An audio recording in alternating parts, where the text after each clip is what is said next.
Hey, folks, good morning. Welcome to Sports Shorts Daily. Tommy Krysan, Ronnie Rance here with you. TK over at Tremonti's Meat and Seafood here on this Friday morning edition of Sports Shorts Daily. I'm coming Wednesday to you morning. it's Wednesday, Wednesday right? morning. Good Lord. Good Lord. So here's where I'm at. Normally, I don't disclose the location, but I am in. Does that tell you where I'm at? It's actually, you would have to be a super big historian to know that. But I am the land of Lincoln, Springfield, Illinois, TK, the state capital here for the summer baseball convention. It's teams from different parts of the country: Florida, Texas, Louisiana, obviously Illinois, and Midwest and East Coast, Virginia, New Hampshire, Vermont.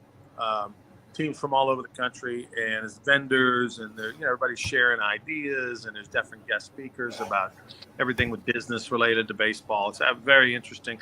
I've only had to wake Casey McKenzie up a couple of times at some of the meetings. That apnea sets in, and it's a long day, But anyway, so we're over here learning some stuff, for the Rougarou, obviously, getting ready for great Rougarou season. Looking forward to it.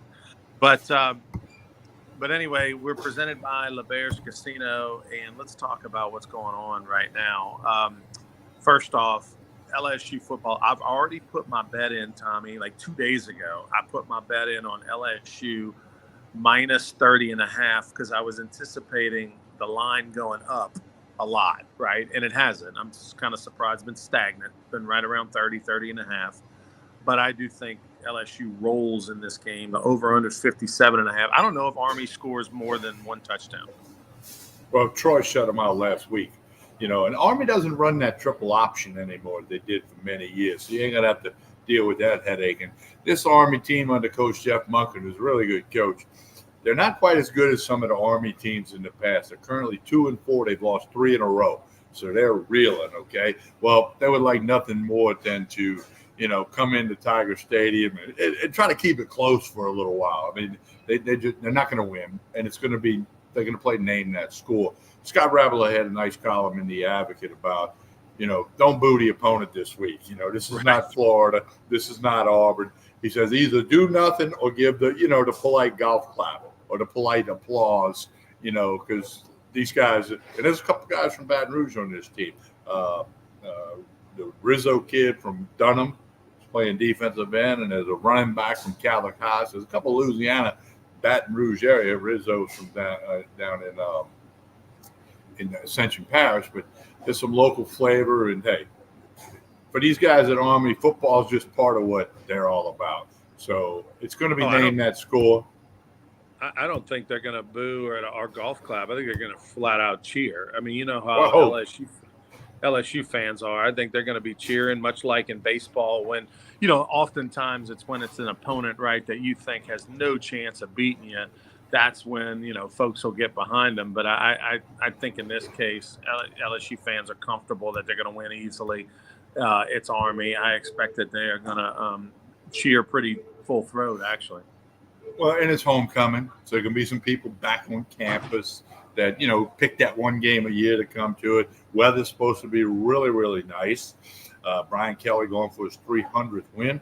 LSU's ranked 19th in both polls and got the open date after that. But they got to worry about LSU Saturday night. Make sure they win it 55-10 or 55-7, something like that in that neighborhood. Get it done. Take care of business. And then you got, as we all know, 2 weeks to Alabama. But it's got to be about doing what you have to do to win the game against Army like you're supposed to win the game. There would also be their 6th win in 8 games. That would make them bowl eligible. And obviously, with 4 left, that would be when LSU takes care of business with Army. I know bowl eligible. We snicker at that. Like, what do you mean? Why even bring it up? Hey, there was a time, Tommy, where bowl eligible was a conversation. I'm not talking about this year. I'm talking about in LSU football. Curly Holman days. Yeah, I mean the Curly Holman days, and then even a couple slow days. Under at the beginning of O, at the end of less. Where you start to go. Let's make sure we get to 7. 6 or 7. But it's not a point now. But you're right. The one thing I would like to say, and I don't know that there's anything you can do to fix it, is, and for the most part, I'm one of those people that says, look, you pay your money, you can kind of do what you want relative to cheer, boo, not boo, come, go, whatever. But man, like, uh, the fans just leave real early. And I don't know what the answer is to try to get people to stay. I don't know if it's a like, hey, we're going to scan your tickets on the way out as well, and those that stay get priority points with TAF. I don't know, Tommy, but like, and obviously the Auburn game got a little. I'm not talking about necessarily that, but all games. It doesn't matter the game. When you get to that third, fourth quarter at home at LSU, it's surprising how many folks start heading to the exits, and I don't know why that is and what you can do to fix it. No, I agree. I mean, it's there's a lot of reasons why it is, Ronnie. One of them, some people trying to beat the traffic. You talked about the traffic last week. That's a real thing. That's an issue. Okay, people trying to hurry up and get to the after party or their friend's house or what. I think traffic may be very near the top of the list on that situation because. I mean, when we get to the end of the third quarter Saturday night, that stadium's going to be less than half full in all likelihood. So I don't know how you fix that. That's not unique to LSU. Other schools have that problem around the country. It is what it is, Well, here's the thing, TK, is LSU's going to play at most 8 games a year. Okay, we're talking out of 52 Saturdays a year, 8 of them. And a lot of people will go to all 8. Now, not everybody, but a lot will go to 8. But for the most part, they usually play about 7 because we play a neutral site game like next year. They're going to play 7 because they're going to play the first game in Vegas. So if we're talking about 7 out of 52 Saturdays, can't you zen a little bit or do a little yoga or have a little, do whatever you got to do to prepare yourself that, hey, look, when the game ends, I'm going to sit in an hour and a half worth of traffic, most likely, to get out of here. Like, it is what it is. Listen, nowadays people, and look, I got you addicted to Netflix. I've got you on the Netflix or the Prime or the Hulu, whatever. Just sit there in your car and watch it. Pull a Ronnie Ranson, and just be in the traffic with watching Netflix. I mean, you can watch a whole show and get out of the parking lot. It's unbelievable the lack of patience. We're going to spend all this money. We're going to make this big donation to our school. We're going to spend all this money and time, and let's get the hell out of here in the third quarter. Like, what? It just blows my mind. I'm like you. I'm the old school guy. You know that. We've talked about that. I believe in staying to the end of the game. A handful of major league games I get to go to. I want to stay to the end because I want to see Major League Baseball. I go to a couple of years. Same thing if you're going to take the time, right? Like you said, 7 Saturdays out of the year, plan it out, okay? Have a couple little snacks and some water or beer in the vehicle so that when you're in the traffic, you can have a little snack or whatever you got to do. I mean, I wish it would change. I don't know that it will. And, that's what I'm saying. Maybe you got to incentivize them. You know what I mean? That's what I'm saying. Maybe you got to incentivize them to get them to want to stay, or maybe there's some sort of, almost like a little raffle or something. But by staying, I can tell you, Mom and Dad. I'll tell you what you could do. I mean, and it wouldn't cost that much. You could even get a sponsor for it. If you stay to the end of the game, you get a nice shirt. Get a sponsor to put like Rougarou logo on the sleeve. Right. Let the Rougarou pay for it, and everybody gets an LSU football shirt. If you're there, if you're walking out of the stadium when the clock says 0-0-0. You're going to get you a nice $50 golf shirt. Right. I mean, or in the wintertime, a little hoodie action, and, that would make a few people stay, I believe. Yeah, I can. And then whatever you don't give away, sell them in the bookstore. I can tell you that Mimi and Poppy Rance, when they're season ticket holders for the Saints, they were staying to the end, baby, and then having maybe a cocktail. My mother did the same thing. She would not. It could be 50 to nothing. She wasn't leaving because she wanted to watch the Saints or watch NFL football, whatever might be the case. Scott Rabelais is an excellent writer, and it's great that he made that point about, applaud Army this weekend. Maybe he can whip up a column about, let's really think this out. Stay to the end of the game. The players deserve it. The coaches deserve it. And you've spent a lot of money. Enjoy it. You might get to see, Doug, you might get to see Nussmeier throwing a touchdown late, or some players that aren't always on the field making a big hit or a tackle. I mean, there's stuff to see. Speaking of the Saints, they're a 1.5-point favorite, which actually surprises me against the Jacksonville Jaguars. I guess the issue with Trevor Lawrence on not knowing 100% if he's going to play, start, whatever, is the reason. I think the Jacksonville Jaguars are a better team than New Orleans. I think they're much better. I mean, their record says they're better. They're 4-2. Saints are 3-3. And, obviously it's a big thing whether or not Lawrence plays. But, they've known for this short week that he may or may not play. So somebody's getting some reps. I don't even know who the backup is. But somebody's getting some reps. And I think overall the Jaguars are the better team. And they have a much better coach. Doug Peterson doesn't get into conversations a lot when you start talking top coaches in the NFL. And not just because he's a Super Bowl champ, but he's had success even in the year they didn't win the Super Bowl in Philadelphia. So I'm surprised. I mean, a Wednesday Sports Shorts Daily nugget for you. I think you take the Jaguars on the money line. And it's not going to be a lot. It's going to be like plus $1.10, but it'll still be there. All right, give me a Major League Baseball update. I know you're all over the series, the ALCS and the NLCS. Rangers, both Phillies, who are 2 up on the Diamondbacks, and the Rangers, who are 2 up on the Astros. I mean, they look like the better teams. They haven't been flukes. What the Rangers and Phillies have gone for them through the first 2 games, they put together. This is the age-old baseball thing. They've gotten the hitting and they got it along with the pitching. That problem in baseball is when you get the good pitching and you don't hit, or vice versa. These 2 teams have been on fire. They've been aggressive at the plate. The pitchers are throwing strikes, not walking anybody. Aaron Nola with a great outing last night, got the win. I mean, it's all about Rangers and Phillies now, but it is baseball. That can turn around. And with the game tonight, the Astros have been much better on the road this year than they have been at home. They have a losing record at home, actually, during the regular season. And the Rangers were probably the better team all season long. Astros caught them in the last week when the Rangers slumped a little bit. But the Rangers going home, man, that'd be tough to pass up. And then the Phillies, that crowd in Philadelphia, Harper and Schwarber's like going nuts. He thinks he's Babe Ruth.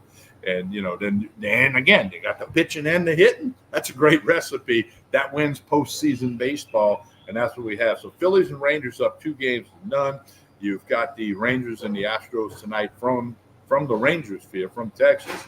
And then tomorrow afternoon, Phillies, Diamondbacks. Tomorrow night, Rangers, Astros. So there's still plenty of baseball rolling on.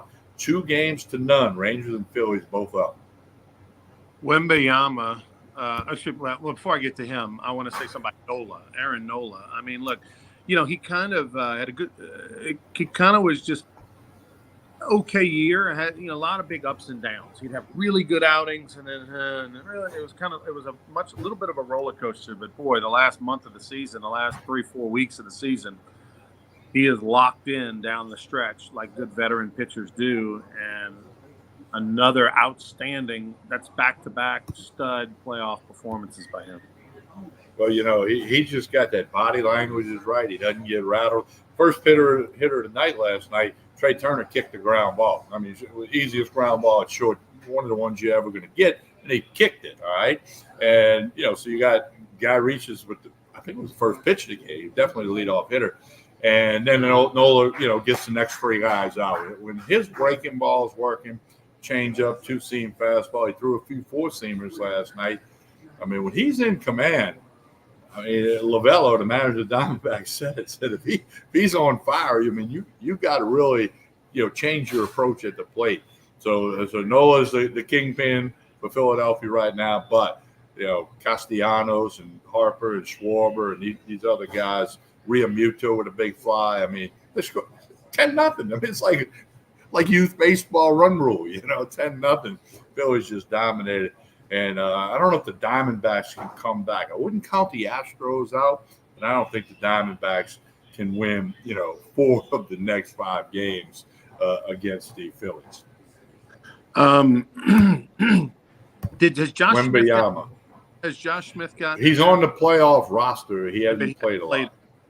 And some of that's with the lefties that the Astros have been throwing, and they're throwing Javier tonight. So Well, I don't, then lineup will get posted a little later today, but he's definitely on the playoff roster. He's getting the playoff check, the whole bit. If the Rangers were to play the Phillies in the World Series, both Josh Smith would be playing against Aaron Nola. There would be Catholic High versus Catholic High in the World Series. That'd be cool. Wembayama. Okay, so when we're talking about the San Antonio Spurs first pick overall, the superstar, international player, and I'm bringing him up because the Pelicans have played like 4 games so far in the preseason, and we're about to get NBA is about to tip off. I don't know how much you've watched of him, Tommy. No, but this he's not on Netflix yet. I haven't seen it. But this dude is everything they said he would be and more. And he's only 19 years old. I mean, it is unbelievable. He is Lou Alcindor good. And what I mean by that is, Kareem Abdul-Jabbar changed the game. You know what I mean? Like he was unlike anything we had seen before. And that's how he is.